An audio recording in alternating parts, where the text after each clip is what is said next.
L'amour est enfant de bohème, il n'a jamais... Ah, vous êtes là? Je ne vous ai pas entendu. Il faut dire que quand on est sous la douche, on ne pense pas à l'eau chaude. En tout cas, pas à la manière dont elle est chauffée. Et pourtant, qu'est-ce qu'on en consomme de l'eau chaude? Tenez, une douche comme celle-ci, c'est 40 litres d'eau à 40 degrés. Quand on se rase ou quand on se lave les mains au lavabo, on tire 3 litres d'eau chaude. Et la vaisselle, quand on la fait à la main, on utilise à chaque fois 15 litres d'eau chaude environ. Bref, un adulte consomme en moyenne 80 litres d'eau chaude par jour. 80 litres à 40 degrés. Pour vous donner une idée, c'est l'équivalent de plus de 50 bouteilles comme celle-ci. Et cela pour un adulte seulement. Mais ça peut aller jusqu'à 400 litres d'eau chaude par jour pour une famille de 4 personnes avec 2 enfants. En fait, l'eau chaude nous semble acquise. On a l'impression que d'emblée, elle existe comme ça, chaude. Personne ne se pose jamais de questions sur la manière dont elle est chauffée, sauf justement quand il n'y a plus d'eau chaude. Ça, c'est ce qu'on appelle une douche écossaise. Et finalement, quand on se penche un petit peu sur le sujet, eh bien, pas mal de questions nous viennent à l'esprit. Pour y répondre, nous allons aller voir ce qui se passe à l'intérieur d'un ballon d'eau chaude. Nous allons découvrir les dernières innovations technologiques dans ce domaine et nous verrons comment réaliser des économies d'énergie tout en produisant de l'eau chaude.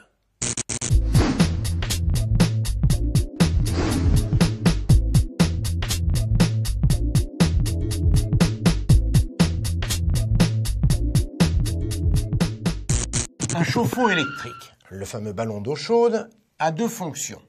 Chauffer de l'eau et la stocker. La chauffer la nuit, quand les tarifs de l'électricité sont les plus avantageux, et la stocker pour pouvoir la consommer chaude, à température constante, à tout moment de la journée.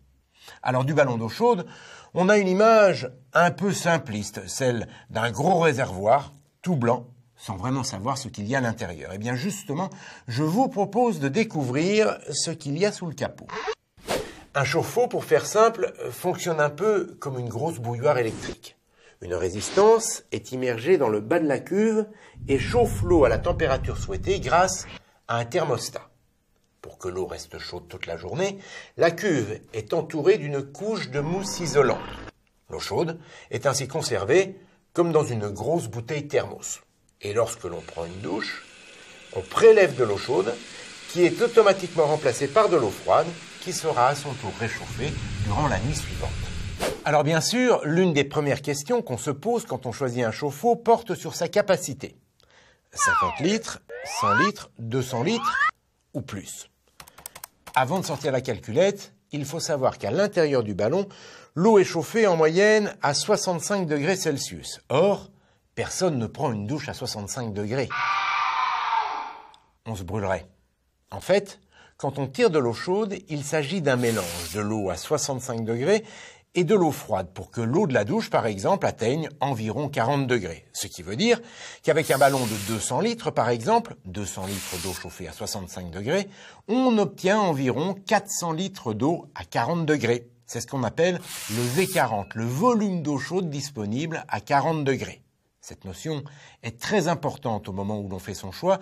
En effet, à capacité identique, plus un chauffe-eau possède un V40 élevé, plus il est performant. On vient de le voir, un chauffe-eau électrique fonctionne en gros comme une bouilloire. Or, tous ceux qui utilisent une bouilloire ont observé qu'à la longue, la résistance s'entartre. Eh bien, les chauffe-eau électriques sont logés à la même enseigne. Les résistances qui sont directement plongées dans l'eau, des résistances que l'on dit blindées ou thermoplongées, risquent à la longue, elles aussi, de s'entartrer. Le problème, c'est que lorsque le dépôt de tartre est trop important, la résistance ne peut plus chauffer correctement. On risque alors de ne plus avoir d'eau chaude. Une seule solution dans ce cas, changer la résistance en vidangeant au préalable le chauffe-eau, ce qui franchement n'est pas très pratique. Pour éviter de telles situations, les ingénieurs ont développé la résistance stéatique, une résistance qui est protégée par un fourreau. De cette manière, la résistance n'est plus en contact direct avec l'eau.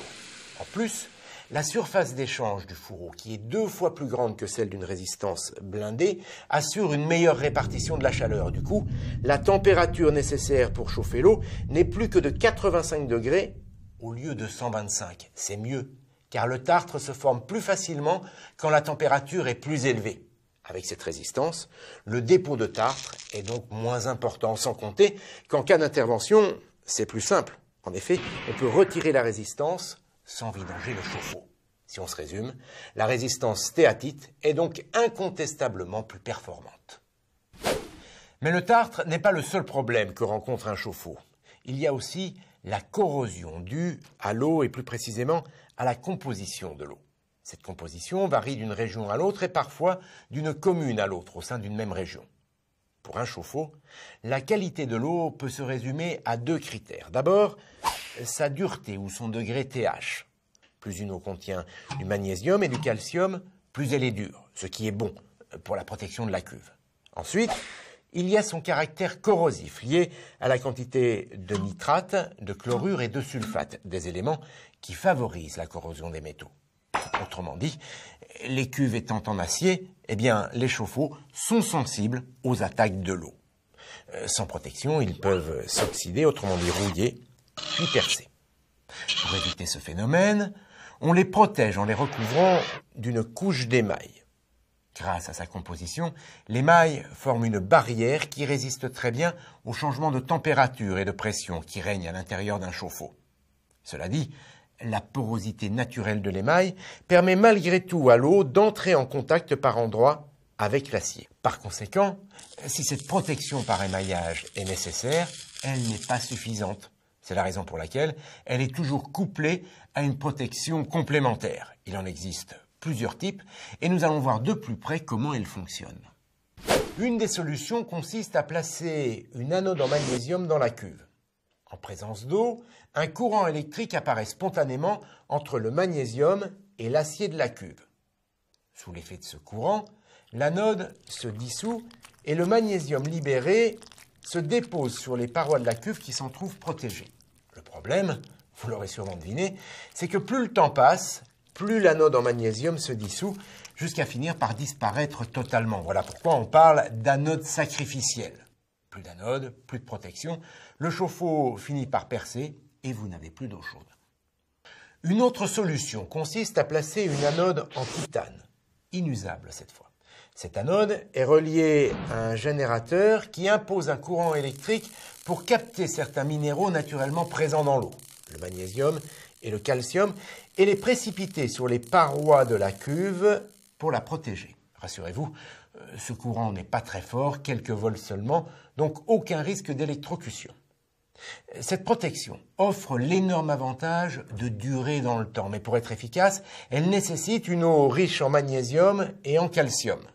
Pour s'affranchir de la qualité de l'eau, quelle que soit la région où on se trouve, les ingénieurs ont donc mis au point un nouveau système de protection dynamique qui combine les avantages de l'anode en magnésium et de l'anode en titane. On parle d'anode hybride, un système efficace contre la corrosion, quel que soit le type d'eau.